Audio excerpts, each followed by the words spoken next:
Para sa Eat Bulaga under TVJ Facebook page na may 2.6 million followers at sa Eat Showtime naman po na may 18 million followers. So as of 2:17 PM, ang Eat Showtime po ay may kasalukuyang segment na tawag ng tanghalan. Samantalang ang Eat Bulaga naman po, sila po ay may kasalukuyang segment na bawal judgmental ka ba. So makikita natin dito mga kaparokya, ang Eat Bulaga po ay may 3,600 live viewers at ang Eat Showtime naman po ay may live viewers na 5,900 live viewers. So again, as of 2:18 PM, ang Eat Showtime po ay may 5,900 na katumbas po ng 6,000 at ang Eat Bulaga naman po ay may 3,600 live viewers. Mapunta naman po tayo mga kaparokya sa TV Network YouTube channel at unahin po natin ang Eat Showtime under po yan sa GMA Network YouTube channel na may kasalukuyang subscribers na 36.8 million. At para naman po sa Eat Bulaga under TV5 Philippines na may 2.6 million subscribers or 2.7 million subscribers. So as of 2:19 PM, ang Eat Showtime under GMA Network, sila po ay may 24,000 live viewers.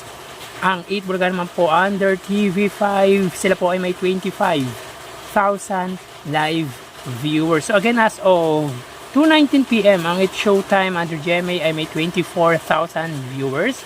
At ang Eat Bulaga naman po, sila ay may 25,000 live viewers.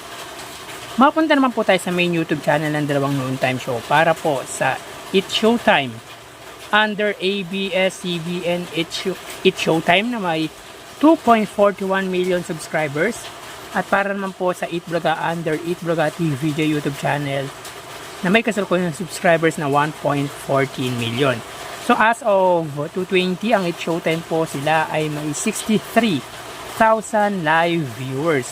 Ang Eat Bulaga naman po, sila ay may 62,000 or 61,000 live viewers. So again, as of 2:20 PM, ang Eat Showtime, sila po ay may 63 or 62,000 live viewers at ang Eat Bulaga naman po ay may 61,000 live viewers. So bali, ang total na nakuha ng Dalawang Noontime Show ay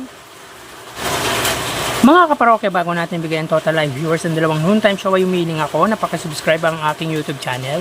Pakiclick ang bell icon para una kayong ma-notify sa mga bagong video na ilalabas ko. At pakidamay nyo na din na i-follow ang aking Facebook page na Mega TV at ang aking TikTok account na Kaparokya TV. Maraming salamat! So bali, ang total na nakuha ng Eat Showtime ay 92,000 viewers. 6,000 po para po sa kanilang Facebook Live, 24,000 sa TV Network YouTube channel at 62,000 naman po para po sa kanilang main YouTube channel.